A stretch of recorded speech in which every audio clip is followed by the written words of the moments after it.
Welcome to the This Mum Loves Tech podcast, the go-to show for female business owners who want to simplify tech and get the support they need to grow their online businesses with confidence. I'm Nicola Walsh, your podcast host. I'm also a mum to two cheeky boys and I love tech, so you don't have to. I'm here to share actionable tips, tools and strategies that will help you streamline your business and make the tech work for you. So whether you're watching after the kids have gone to bed or listening while on the school run, let's dive into today's episode and make tech that little bit easier. Hello everyone and welcome to another episode of This Mum Loves Tech. And I'm really excited that today I am joined with Natalie Potts, who is the messaging queen. And I'd like to just get started straight on that, because you are the messaging queen. Like if anyone talks about you, that's how they would describe you. How have you come to be that? Because I know that's not by accident.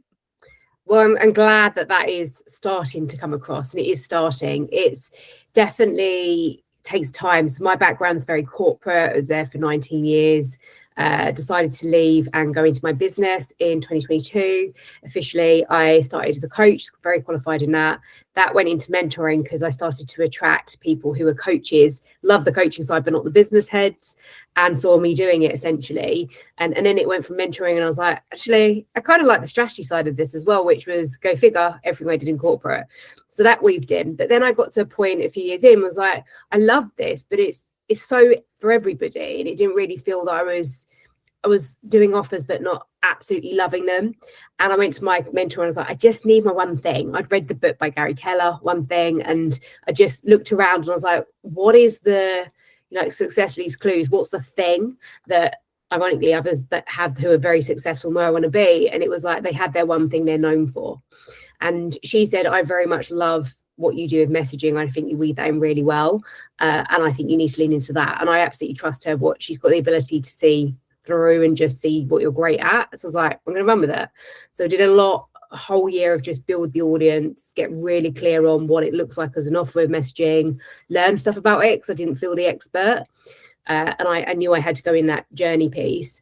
And then what we kind of nearly 2 years it will be down the road, and it's like taking a good year to really get a bit more established as doing that specifically. But that's how it's really lent into messaging. And I think I've just found something that I love and I'm great at and leaned into it. And I think thinking about when I did well in corporate, you looked out the potential in your team and you lent into what they were great at as a skills. I'm qualified in personality testing on DISC, and a lot of that is what are the great things that we do. We can work on our weaknesses, but what do we do that's really good? And I think I've just found that thing for me, that sweet spot, and just really grown it and enjoyed the process in doing it, and I will continue to. But I think it's very important, like if you tech, that you're known for that one thing, and I've just continued to drill into that. Yeah, I mean, that's definitely how I came to doing what I do with the tech stuff. Is I tried loads of different things, and then you do need to get known as that one thing. Now, when I go somewhere, like I went to an event recently and I said I had my name badge on, and people were kind of like, didn't really know that. And then I said my business name, This Mum Loves Tech. Oh yeah, I've heard of you. Like I know you. So yeah. It's like you do need to, whether it's by your name or your business name, get known as that thing, and you do that particular thing. Yeah. And obviously that is what you help people with, is to dialing in on that messaging and how they can get that thing across in the best way possible. So obviously you've said a bit about how you decided to go with messaging, but what is the kind of core things that like you found with messaging that you love, and why you think it's such an important thing that people need to kind of get their heads around?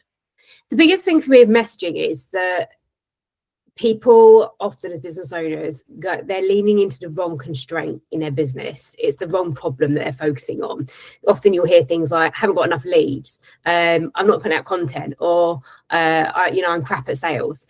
And actually that's not the biggest constraint in their business. It's something else way before that often. And for me, like, you've got to be very good at sales, you've got to be very good at marketing, you've got to have very good offers, you've got to know your client really well. But you can't know your client until you know the message you're putting to your client. Like, so what's the message you want to put out to the world? It starts there. And that starts a little bit as well with, how do you want to position yourself? What do you want to be known for? What's your brand? How do you want to cut through the noise and be different, then we can go, well, who's it speaking to? Who am I helping? Then we can go, well, what do they need help with, aka the offer, because we solved the problem. Then we can go, well, how do we market the offer? Well, then how do we sell it once we started marketing and people were interested?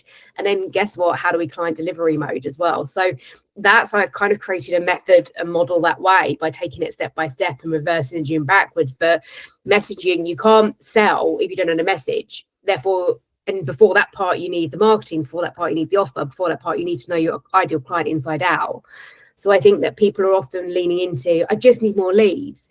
Actually, if I gave you more leads, you then have to know, well, actually, where are the symptoms of their problems? How do I speak to them? How do I engage? How do I solve that? So it's always the bit before, is that if you haven't got that nailed or clear, messaging is around, I often say, like, kind of 4 areas. There's the what you do and who you help.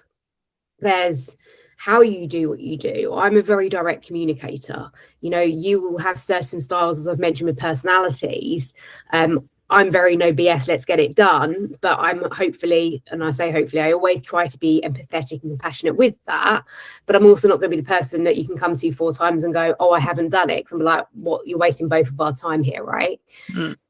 So there's the how you do what you do.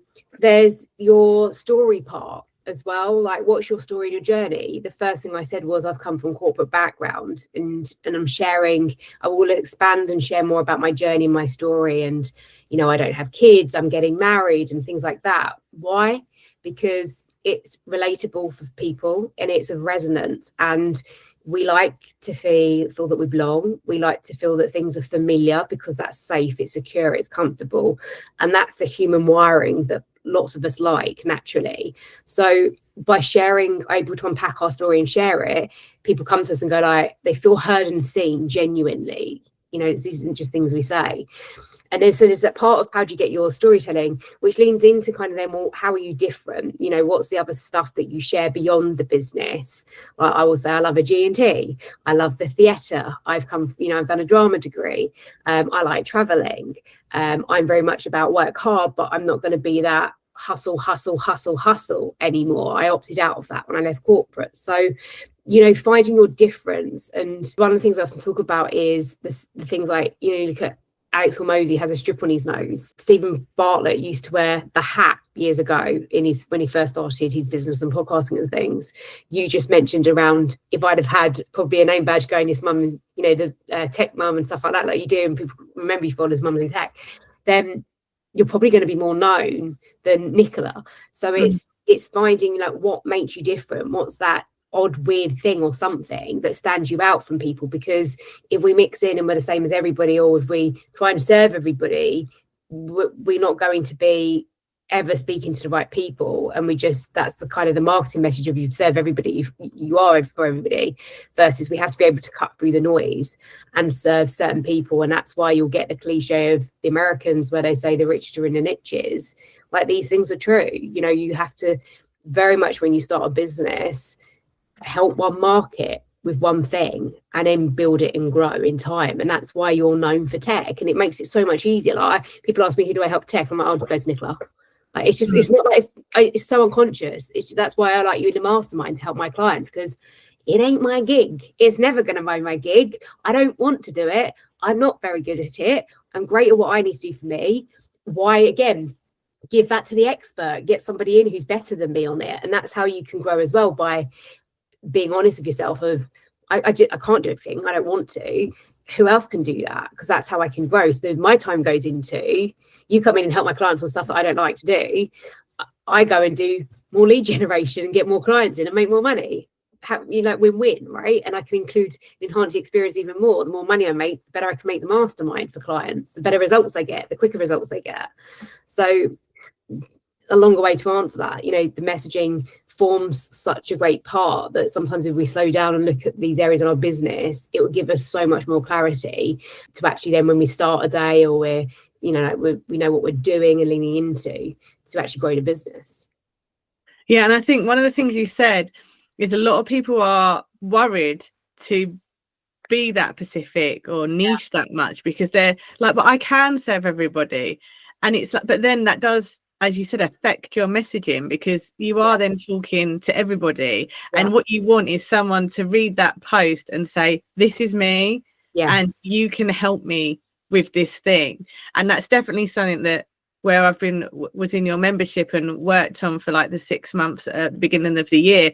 I really noticed a difference. If I wasn't looking in my posting and on my, emails and all that kind of stuff, because it's not just social media when you're talking about messaging, it's messaging everywhere, like how you talk about things when you're meeting people in person, like you're doing that 60 seconds, when you're writing blog posts, doing presentations, and the social media, because obviously that's just that's only one part of your marketing. And I think people, when they're not Pacific, then people don't get that connection. Like I said, they don't read it and think that's the problem I have, because people are afraid that people will read that and say that's not the problem that I have. Yeah. And it's getting over that fear. So what would you say to people about when they think, but I don't want to actually put people off, when actually that is a good thing? I remember speaking with Stephen Bartlett. I've been fortunate to meet him a few times. And I said, like, I'm struggling with putting my messaging out, which is what I do. And often we struggle with the thing that we help others on. And that's why we have to have great mentors as well to help us with things. That's natural.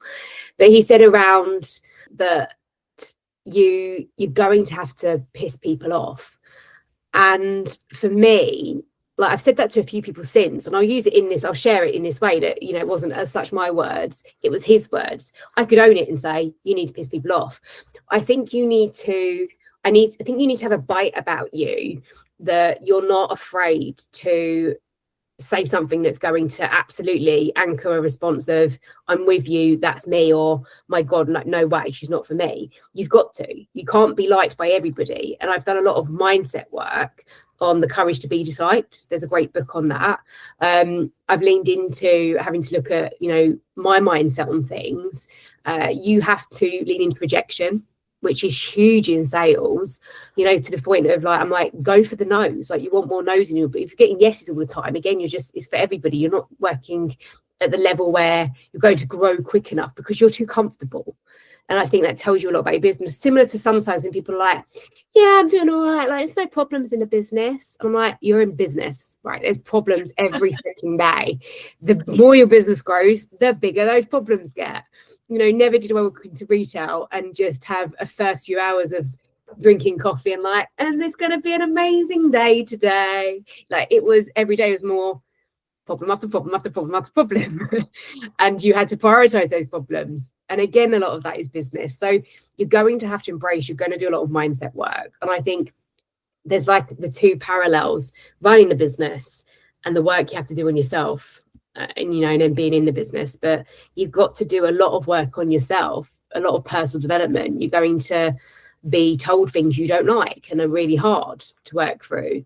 You're going to have people that don't like you, that are very judgmental, and that's okay. And interestingly, I've been doing this week a lot of work from a personal perspective, more about acceptance in certain relationships, because you grow so much more in your entrepreneurial space, I tend to find, than when I look back and think of how I was in corporate. I mean, I loved self-development then anyway, which led me into coaching. But many people don't do enough of the work on themselves. And that at some point will hold them back. And you've got to do that. You've got to be around people who dream big, people who back you, but challenge you appropriately as well. I don't think this is for the faint-hearted, running a business. It's challenging, it's hard, it's simpler than we make it, for sure. It's not as complicated as sometimes we do make it, but it doesn't make it easy. So I think you've got to understand that you've got to be around very good people, for one. You've got to dream big and be bold. You've got to be a bit risk averse. If you're not going to make an investment financially in someone around getting your messaging clear, getting your tech sorted, well, guess what? You're going to pay for it in time. That's going to take you longer to get clear on your message, because you don't know what you're focusing on. It's going to take you longer to do whatever platform you've done with MailerLite, Funnel Sketches, Kajabi, or whatever. It's going to take longer. It's going to stress you out. And many businesses fail for two reasons: a lack of cash flow, or a lack of knowing what they need to do in things, and the emotional side then kicks in and it stresses them out, and that takes a lot. It drains you, right? You know, when you're around mood hoovers and you're like, oh, like, versus people where they're like, we can do this, like, okay, that's the problem, what's the solution? They're the types of people I choose to be around, because I grow more, you know, and it's more fun and I enjoy stuff and I learn. So I think you've got to be honest with yourself about what you want, where you're at, where your mindset's at. Are you investing in yourself? And if not, what do those first few steps look like? Because people, it's really easy to look at people and think they're smashing it or they're where you want to be. I didn't know how to run a business when I left corporate. You know, I'd delivered £1 million budgets. I'd led teams of 800 plus. I had no idea how to run a business. And so I knew I needed to. So I had a bit of cash flow. I invested in myself in a mastermind, and I had a leadership coach as well. And I knew I needed community, because working with so many people when I'm now on my own, like I'm quite autonomous at points in business. I find it very lonely at times, and I always will, because I like people around me. So that's why you said the membership. That's why you had a membership, and I've had that for years. I have a mastermind. I love one-to-one. I love group dynamics. I love in-person and community and connection. It's so powerful, important to be in rooms of people, but you've got to start there. You know, go and get in communities with people, whether they're free communities like you've got, whether it's listening to podcasts. Do that work on yourself. Yeah, and I think investing, whether it is, like you said, time in the free things, because when you say investing, it doesn't always have to be monetary investment if you don't have it. There are lots of ways, like you're saying, you've got a podcast, Success on Your Own Terms. It has lots of great advice in there. Obviously, I've got this podcast, This Mum Loves Tech, got my free Facebook group. And there's lots of, like, people are always doing free challenges. You did one recently that was really jam-packed with value. So there are ways that you can invest your time to help yourself. And then once you have got the money to then invest in other things as well, it will, like you said, help you grow your business further, because you can't do this on your own. And I think that a lot of people, I mean, that's one of the things I say with the tech is there to help you as well, because you can't just do it all manually by yourself, because you'll never have enough time to do what actually is going to bring in the clients, make you the money. And I think a lot of people get a bit scared of investing because they're worried that they're not going to get out of their investment what they've put in. Yeah, the one of the number one reasons is they lack the belief they can achieve a result. Belief is huge. And I'm very clear sometimes. There's a couple of things people come to me for, and I'm like, this is wishy-washy. But one of them is belief, that it's you believing in someone. And I guess that's that part again where I've led people is like seeing a potential in people, like, you can do this, just go for it. They need that validation and backing. I need it. I like it. Sometimes I'll go to my mentor and I'm like, I don't want to talk about this, right? I just need you to tell me, am I on the right track? What do you think? I'm not going to blame you if it goes wrong. I need some validation right now. And I think just being more transparent again with where we're at with things and honest with people. So there's belief in terms of investments and things and giving them that, but it's just also the clarity. People like lots of my calls, I'm like, cool, we've had a great conversation today. It's like, what's the one thing you're taking away from this and stuff? And it's often clarity, because again, we use often the analogy, like from one of my clients, Tony shared this. You kind of fill your head and brain. We were just talking before we came on here about our summer break and what we've been doing, and you're filling it like a bin. And your bin overflows, right? And when no more's getting in the bin, when everything's at the top of it, you have to chuck it, garbage. Your brain's the same in your mind, and we're just throwing stuff in. We consume. And we have to create more, and we have to let things go, and we need to give ourselves the space as well and get clarity. When it's full, we can't have that clarity. So, it's like I said, she was working in corporate many years. Christmas was intense. It was full on.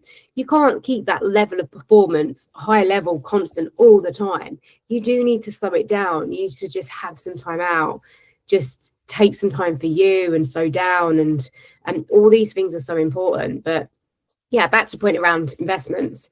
It's often around the mindset stuff. And then, do you know what? Like, we throw out objections, and I've worked with many great sales mentors, and they'll give you different learnings. The reality is, sometimes timing as an objection is a piece. It's time. Sometimes money is a piece. I'm getting married next year. I'm doing very different financial stuff in the business than I was a few years ago, because the values are different in my life now. It's not just, when I started out, it was just me. I have a fiance now, and we want different things next year. It's different things come in. So I think it comes down to, though, just being honest with yourself about the reasons you're not investing in something. And as we said, you're right. If it's not going to be monetary or financial, then it's time, and that's it. But no, you're going to do the time on some things. Like, I've done ads this year. It's not fun. It takes a while. Again, it's some techie stuff. I don't particularly enjoy it.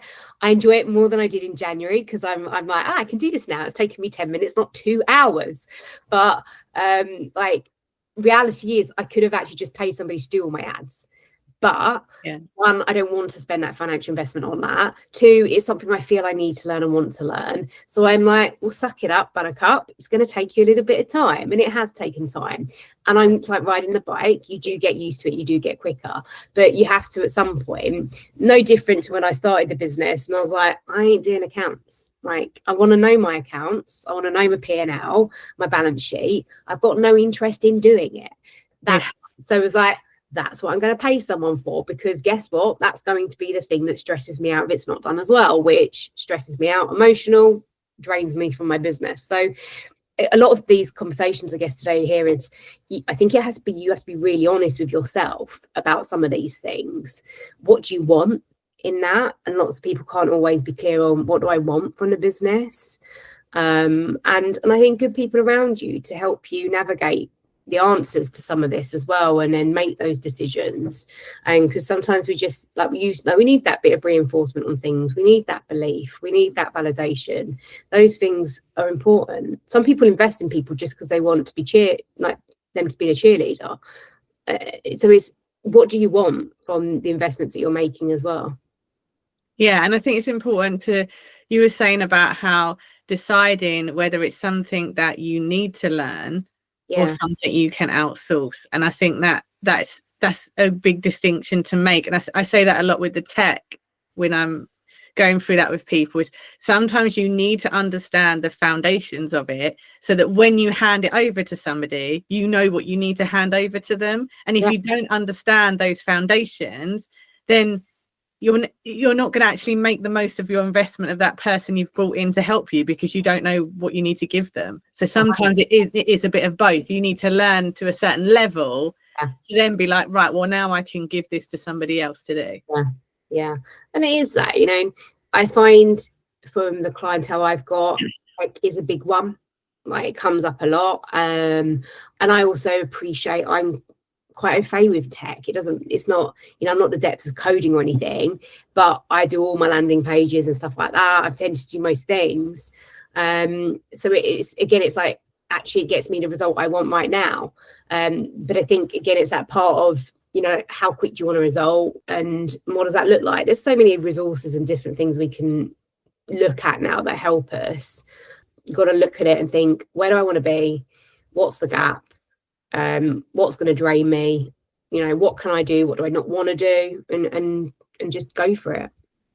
I think that's what you said is important, is what do you want to do and what do you not want to do? Because you were just saying there, you find the tech okay, like it's not something you struggle with, but at the same point, it's not something you want to help others with. You're happy with the level you're at for your own business, but when it comes to helping others with it, you would rather outsource that, get someone else in, like me, to help people. And I think that's important. Like, just because we can do something doesn't mean we should or need to. And I think that's what goes back to the messaging then, of being really clear on, even though I can do all of these things, what's the one thing that I can really help people with and really want to get known for? And that helps you so much with confidence. And confidence is a huge thing in business that lots of people lack. And I've the last I guess I've done a drama degree. I was never confident at school, but it just clicked at one point. And I am very confident and I'm very aware of that. And I've kind of had to get over now. I don't justify it or like apologize for it now. Like, I am gifted with being very confident and that's it.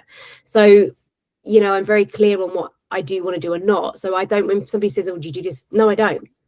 No, this is what I do and it's amazing, but no, I've got no interest in that. Like, there's no fears there because it's like, well, I haven't put out and doing it anyway. So again, it goes back to when you have your one thing, you are naturally going to be better at it and more skilled. There's a great book by Malcolm Gladwell, Outliers, and he talks about like to master your craft. I think it's something like 10,000 hours you do on it.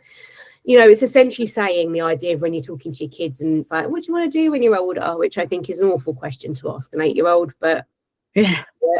I mean, to be fair, I did ask my niece the other week about it because I was wondering what she was going to say. But like when we're younger and the art of the possible, it's like, what do you want to do? And it's if you leaned into, let's just say years ago I wanted to do tennis. If I'd have done 10,000 hours of tennis, I'm not going to say I was kind of the likes of a pro or Andy Murray or something, but I would have been better than not 10,000 hours on it. Right. And some things I think, you know, there's always debate, is it talent or what? Some things I think are just natural innocence. But there are so many more things in life, I think, that are just actual skills, but we don't give it consistency, time and patience to get better at those skills and things. And it takes time. And if you think that idea of 10,000 is like, you're going to get better when you have one thing. And if you do everything, it's just impossible to ever get great at one thing. And so that's why people say like, well, they're doing really well. Yeah, because actually, if you go to the depths, they've probably come from somewhere where, again, it's one thing. The only people that are different to that are your likes of Apple, Nike and everything, where they can serve a mass market. However, they are very one thing in what they do. Yes, there may be multiple offers and things like that, but specifically, you know, Disney, it's like, again, the messaging. Disney I'm not buying the ride. I'm buying memories. I'm buying the experience. I'm buying a feeling of family time. That's what I'm buying, is that transformation. You know, when you're not buying tech of somebody to like come and do something, it's the quick, like getting stuff done quickly. It's being ahead of the game. It's future-proofing your business. It's, you know, what's the transformation they're buying? People buy peace of mind generally as things. They invest to save time, make money and save money, and convenience. So it's with your offers and what you're putting out there, what are you doing? Like, you're clearly peace of mind for people with tech. It's saving time. It can save money 100% as well, because it's like, again, it's time, money one. And it's just being really clear on that for people. So I always say, again, back to bit with the niching and the one thing, you either kind of really lean into your market or your method as a niche, right? And yours is probably, I know it's this mum and you help a general kind of market. I'd say your method is more specific than your market at times. But you do have to have that clarity to be really clear for people about what you're doing. Yeah, definitely. And that's one of the things. You came and did a brilliant masterclass for the ladies of This Mum Loves Tech membership, and it was called Messaging That Matters, the inside out approach to attracting and converting dream clients. And what I loved about the masterclass is you literally used examples of your own content to show people like, this is what I've done, this is why I've done it. You didn't just say, oh, here's a post or here's my profile. You explained why you'd made the decisions that you made, and you talked us all through that. And I think that was really super helpful for the ladies that were on the call, because it wasn't just the theory, it was the action as well. And is there anything else from the masterclass you could like kind of give us a little bit of hints of? We don't want to kind of cover the whole masterclass, because people can come and join the membership to watch the whole thing. But is there any kind of other key points from it that you would like to share? I think you're right. Like, it's a great, hopefully, and you've just said, but it was a great tool, and people reached out after of how to get close to your messaging and a how to. I'm big on, like, I give a lot of value, and people would say, no, you give the what and the why, and they buy the how. Yeah and no, right? Like, just help people. If I think people have a problem with clarity, accountability, and execution and implementation. That's the problems that they have. Not like they can go on to everything I say, they can probably find out in their own way at some point. They won't get it done. And that's what doing something gets a result will make you money. I think the build off of that really is I think the biggest lesson you can take in that is, if you don't see the value in going into your membership and doing that and actually implementing, like I've said, what's the point? Why are you keeping consuming things all the time? Is that just soothing your ego? And I know I sound quite direct in this, but a lot of the time it does. People want to consume to feel good about something. They'll procrastinate and they'll never get started and get it done. Versus, I'd say the lesson in that is, like, you've got to give time to the messaging of what I've said here first. So that would be the thing, is do what we're saying in here and get clear on who you help, what you do, why you're different. Why should I listen to you? Why now? What makes your business different in 2025 when it's very competitive? We've got AI, which means we have to be really future-proof for our businesses, and business is moving quicker than ever before, and it isn't going to stop, right? Yeah. So it's let go of the stuff that you haven't done, and again, get really clear on what we're saying here is one. Once you've done that stuff, then if you're somebody that's maybe not investing or not working with somebody as a mentor or stuff, and you're still listening to this, or likewise listening to your podcast at length, ask yourself why you haven't made that investment to be in a membership, and take that next step, because you're going to learn so much more, and then that you'll get closer to, again, the next step and everything. It's that compounding effect, right? So I think you're right. There was a lot of, I'm going to say, gold dust in there. And I think that's probably the point is, we need to probably put ourselves a bit more on pedestals of what we're great at in messaging. Yeah. And, like, it's a Brit thing a little bit, our mindsets. My mindset coach is Canadian. I have a lot of mentors in America as well. Their outlook on money, life, business is very different in a mindset. They're very much the art of the possible of, how do we do it? Let's go. And over here, we're like, well, let's just talk about all the problems first and what's not going to work. Whereas it's like, just get up and go for it. And it's sort of big mindset shift. But you've got to, likewise, I think we're very negative on ourselves. And I think we're very hard on ourselves as business owners over here, opposed to going really bold and I'm great at something. I love the bold audacity of people. And I want people to feel inspired in that way. I remember I'm obsessed with Ryan Serhant, who's in America. He's a real estate agent in New York, and he has, I can't think what it is, one of the Manhattan and estate programs. And he came on one of the first episodes, and this guy was like, I'm number 6 in the estate market. I want to be number 1. And I'm like, who on earth is this? And then I thought, and I took a step back, I was like, do you know what? Like, he's probably going to just move up to 4 just by saying that bold comment and more people knowing about him, because he's out there and because he's got, again, he's liked or not liked, right? Because people are like that, they don't. Yeah. And I like to be quite objective where I can, and we have to try and drop as much judgment. But you've got to put yourself a bit on a pedestal. You've got to be really confident. You've got to see and believe that you give value to people. And again, it goes back to, well, if you do less better, it's easier to be that way, because you are going to be naturally more confident, because you've created more belief and evidence for certain things that you're great at it. And I think that of that boldness, just take away right now in your life in this moment, people doing what you want to do is evidence that you can too. So my question for you to think around is, like, why aren't you doing it yet? And I know people hate the yet bit sometimes, but why aren't you doing it yet?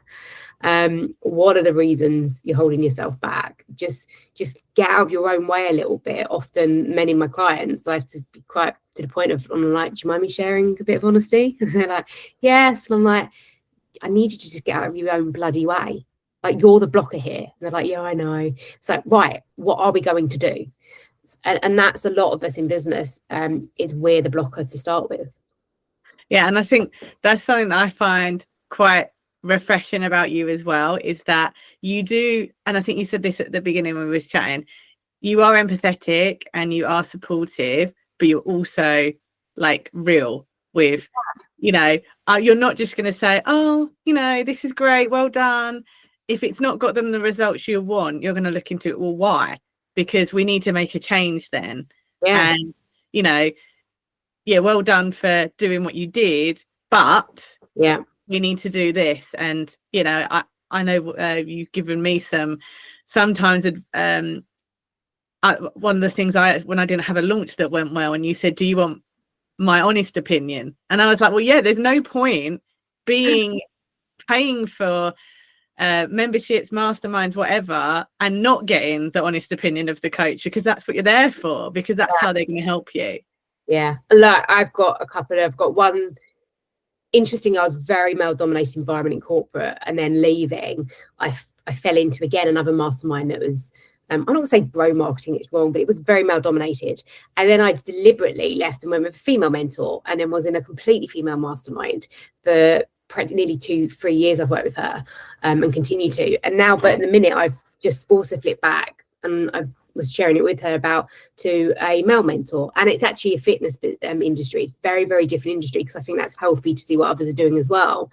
He is like another level of direct with me, and there's most of the time I freaking hate it, but I also know there's an element I need that. And when he calls me out and stuff, I'm like, oh mate, and he's like, why are we talking about this again? Like, you said you were going to do it, it's not done. I was like, well, yeah, I know, but I've done this. No, like, that was what the priority was, right? What's the other stuff about? So I do, like, we need that healthy challenge. And what he does do well is back it up with, I want this for you. And I'm one of my managers years ago.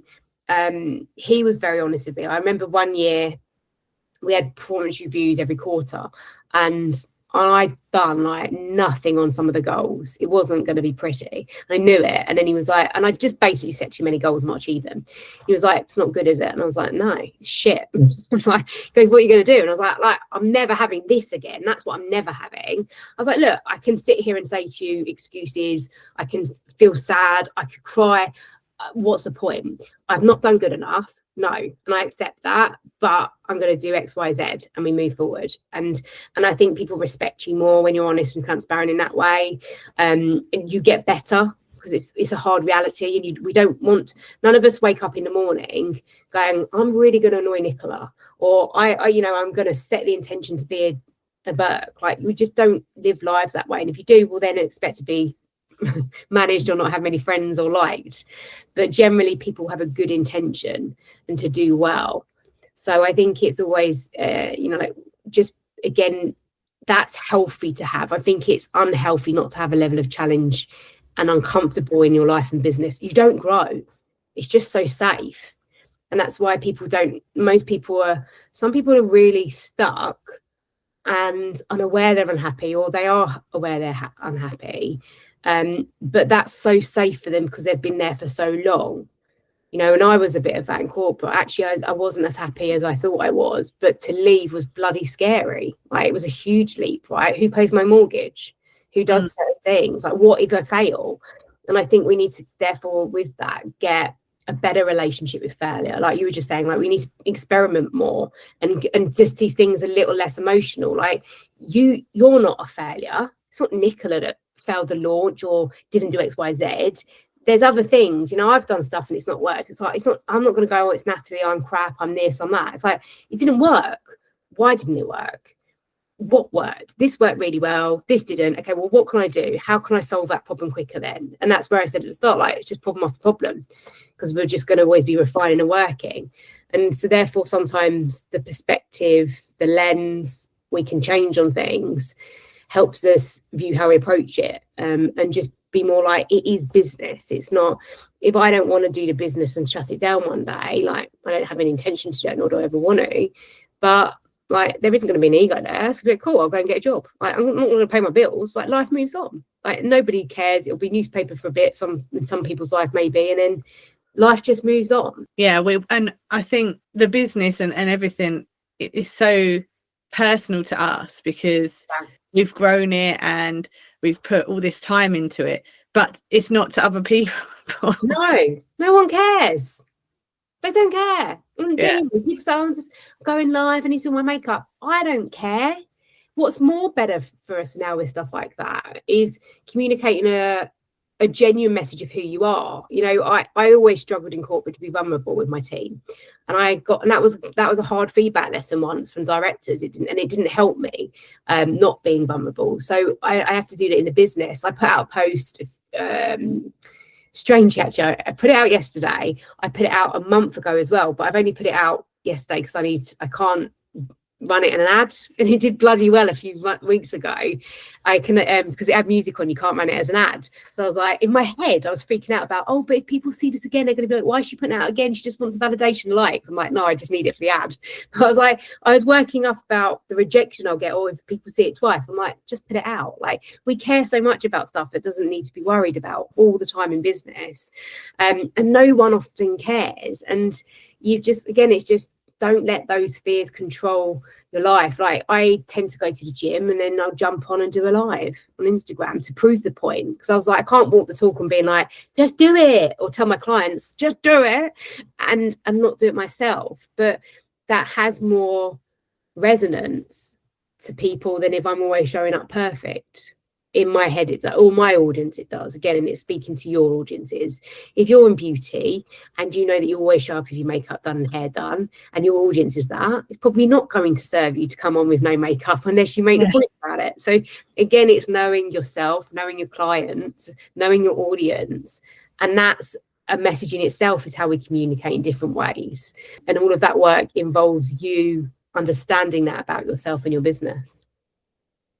Well, I think we could talk for ages, but I just wanted to, I can't bring you on to This Mum Loves Tech without asking you, what is your favourite tech tool? So before we wrap up, I think you've given some such useful information and clear things about the messaging. And if anyone does want to come and watch that masterclass, which was brilliant, it is in the This Mum Loves Tech membership, and there'll be a link in the show notes for you to come and join that. But yeah, so tech, I know you said it's something you're quite comfortable with, but is there a tool that you use day in, day out that you couldn't run your business without? I couldn't run my business without school now, which is Alex Hormozi's platform. That's one I couldn't. I also couldn't not have email. And I want to make that point, because I think like the amount of people that just don't have emails or focus on it as a subscription list. If you don't have, and I know this message loud and clear, but not enough people do. And I know you've said it plenty of times, but again, people need repetition in a message. If you are relying on Instagram, Facebook, LinkedIn, TikTok, whatever as you're following, and you think that's an audience, it ain't, sunshine. Right? In the nicest way, get them on your email, because if all of that goes tomorrow, and there'll be pockets this year like there was last year where we get really excited because we can send that email out that said, oh my god, Facebook crashed today, and guess what, I can still reach my audience and make money, because we do love that moment when it happens. It's going to happen. WhatsApp will crash at some point again, so you cannot rely. There was a big tech and fraudulent thing actually with M&S recently. Like, these things are going to happen. We're in that world now, right? So how do you protect your business again as well? You've got to have an email list. The reason I mentioned school is just because I think we need delivery mode for people, and it's a very, very strong platform for me to be able to have a community with my clients and give them curriculum, and hold them accountable. There's a bit of fun gamification in there. So I think from a tool, if people are looking, if they do group programs or wanting to, it works really well to just have a different essence than maybe some of the other platforms I've been on before as I've grown a business. I think because it brings in community, I think that's an underrated thing for a lot of businesses to focus on right now. Yeah, well, that's excellent. And I think community and emails are definitely two key things that people should be concentrated on. So I just want to say a huge thank you, Natalie, for coming on the podcast today. You're welcome. What's the best way for people, if they want to continue the conversation with you, get connected with you, where can they find you? So I also have my podcast, which you kindly mentioned, so thank you. That's Success on Your Terms, which you can get on all major platforms. And we talk about what does, like, redefining success essentially as well. And the main way is Instagram. Like, again, let's keep it really simple. I'm on most socials for omnipresence, but my platform for my audience is Instagram. And I always say, like, with either of us, like, if you've loved this episode, and I'll say it on my podcast, like, reach out to us, let Nicola know, say that was really useful for me. Likewise for me, come and say hello follow. Don't be a shy person that just follows and doesn't engage. I'm not going to be salesy or anything. I'm just going to say, amazing, tell me more about you and your business. But you should be doing that more all the time anyway. There's so many connections we can just build. And like, that's how we've grown a relationship, where now when people ask me about tech, I'm like, yeah, Nicola, next. Like, and that's like, because I love having like that black book of connections of just who do I know. So half the time there's so many people who come to me and it's like, I can't help you actually, or we're not the right fit, and that's okay, or your business isn't there yet, go listen to my podcast. And then there's other stuff and I'm like, I think you need this person. And that's how businesses grow, word of mouth. I was saying this to a client yesterday. I was like, she's a very good business of helping do dyslexia assessments. And I was like, your business is massive on word of mouth. And we're looking for all the other stuff apart from just going and sharing something. Share this podcast with somebody who needs it, or do all of those type of things.